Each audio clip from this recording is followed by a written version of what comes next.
Hello दोस्तों, book for you में आपका फिर से स्वागत है। चलिए आगे बढ़ते हैं।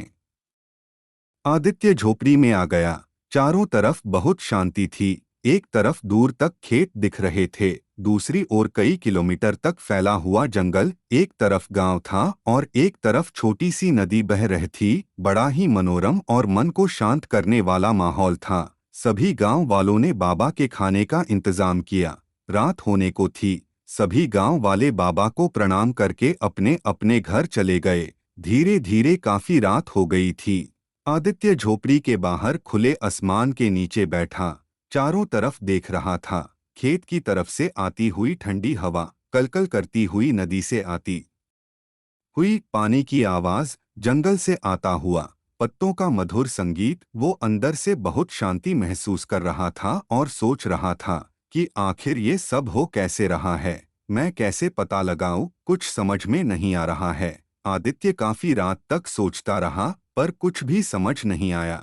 अगले दिन सुबह गांव वाले उसके लिए खाना और फल लेकर आए। आशीर्वाद लिया और चले गए। कोई आदमी थोड़े से फल अखबार में लपेटकर लाया था। आदित्य ने सोचा पहले कुछ फल ही खा लेता हूँ, और उसने फल खाने के लिए वो पैकेट उठाया। जैसे ही उसने अखबार खोला, उसमें कुछ लिखा हुआ था, देवता का बंद मंदिर। उस अखबार में अकबर और बीरबल की एक कहानी लिखी हुई थी, जिसमें अकबर और बीरबल के बीच भगवान को लेकर संवाद होता है।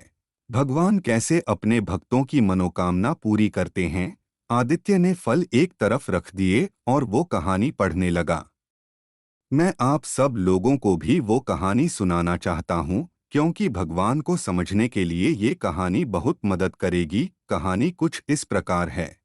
एक बार बादशाह अकबर अपने दरबार में अपने सभी दरबारियों के साथ बैठे हुए थे, जिनमें बीरबल समेत उनके सभी नवरत्न भी शामिल थे।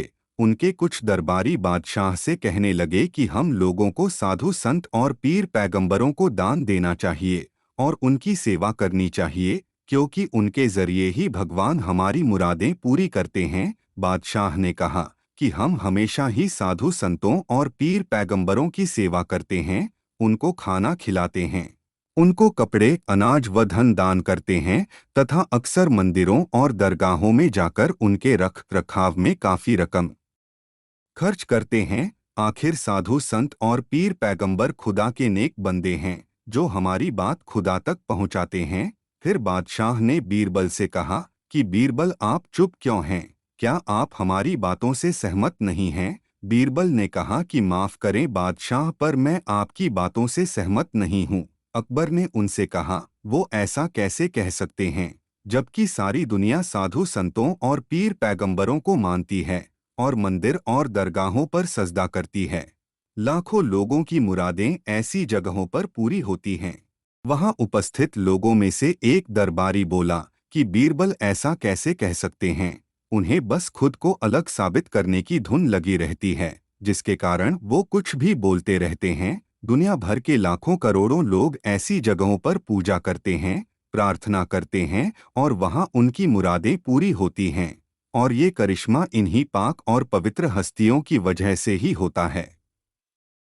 अकबर ने कहा, यकीनन ऐसा ही होता है, ये बात बिल्कुल सच है। तब बीरबल ने कहा कि ऐसा साधु संतों और पीर पैगंबरों के कारण नहीं, बल्कि इंसान के विश्वास के कारण होता है। अकबर ने कहा कि खुदा के नेक बंदों से बड़ा विश्वास कैसे हो सकता है। हमारी मनोकामनाओं के पूरा होने के लिए केवल भरोसा ही काफी नहीं होता। आप ये कैसी बेतुकी बात कर रहे हैं? विश्वास खुदा के बंदों से ज्यादा असरदार नहीं हो सकता। बीरबल बोले, हुजूर, मेरा मानना है कि पवित्र जगहों या संतों पर लोगों का विश्वास ही सबसे अहम होता है, जो मन की इच्छा पूरी करता है, ना कि ये मंदिर और साधु सन्यासी। अकबर ने क्रोधित होते हुए बीरबल से कहा कि अब उनकी ये बेतुकी बातें उन्हें बंद कर देनी चाहिए। यदि वे अपनी बात को सही साबित न कर पाए तो उन्हें भरी सभा में सब लोगों के सामने सबसे अपनी इन बेतुकी बातों के लिए माफी मांगनी होगी।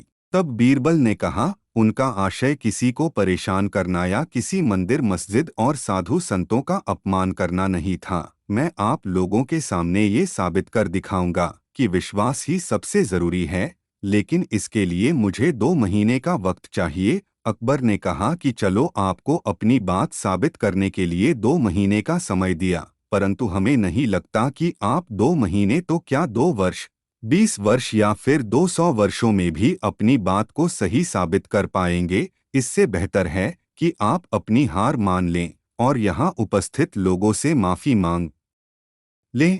बीरबल ने बादशाह का धन्यवाद करते हुए कहा कि उनका आशय किसी को परेशान करना नहीं था, वह उनके द्वारा दी गई अवधि में खुद को सही साबित करके दिखाएंगे। इतना कहकर बीरबल दरबार छोड़कर चले गए। बीरबल दिन रात इसी उधेड़बुन में लगे रहते थे कि बादशाह को किस प्रकार से संतुष्ट किया जाए, जिससे वे इस प्रकार की कही सुनी बातों में न पड़कर स्वयं वास्तविक परिस्थितियों से अवगत हो सकें। अचानक एक दिन अपने घर में बैठे हुए उनके मन में एक विचार कौंधा। उन्होंने अपने एक नौकर को बुलाया और उसको आदेश दिया कि वो बीरबल के लिए कुछ ऐसे कारीगरों को एकत्रित करे जो उनके लिए एक खूबसूरत मंदिर का निर्माण कर सकें। यमुना नदी के किनारे उनकी एक जमीन पड़ी है जहां वो एक आलीशान मंदिर का निर्माण करवाना चाहते हैं। नौकर ने आश्चर्यचकित होते हुए पूछा कि क्या वो सच में किसी मंदिर का निर्माण करवाना चाहते हैं। बीरबल ने उससे कहा कि वह जाकर उन कारीगरों को ढूंढ कर लाए और उनसे कहे कि ये मंदिर ज्यादा बड़ा न हो, किंतु कारीगरी का बेजोड़ नमूना होना चाहिए और बेहद खूबसूरत होना चाहिए तथा 1 महीने के अंदर बनकर तैयार हो जाना चाहिए। इसके लिए जितने कारीगरों की आवश्यकता हो वह उतने कारीगर लगाए। नौकर ने बीरबल से कहा, सच में यदि मंदिर को 1 माह में बनवाना है तो उसे ज्यादा कारीगरों की आवश्यकता होगी। और वे मंदिर में किस भगवान की मूर्ति की स्थापना करवाना चाहते हैं यह भी बताएं, क्योंकि उन देवी या देवता की मूर्ति के निर्माण के लिए भी कुशल मूर्तिकार की आवश्यकता होगी। बीरबल ने उसे फिर से समझाते हुए कहा कि उन्हें एक ऐसा मंदिर बनवाना है जो ज्यादा बड़ा न हो, छोटा ही हो, किंतु अत्यंत खूबसूरत हो तथा मात्र 1 माह में बनकर पूर्ण हो जाए। देवता के विषय में उन्होंने अपने नौकर के कान में कुछ खुसुर फुसुर करते हुए बताया, जिसे सुनकर नौकर आश्चर्यचकित हो गया और बीरबल को प्रणाम करके वहां से चला गया। दोस्तों, इस भाग में बस इतना ही। मिलते हैं अगले भाग में। अगर ये कहानी आपको अच्छी लगी हो तो कृपया वीडियो को लाइक करें और चैनल को सब्सक्राइब करें। धन्यवाद।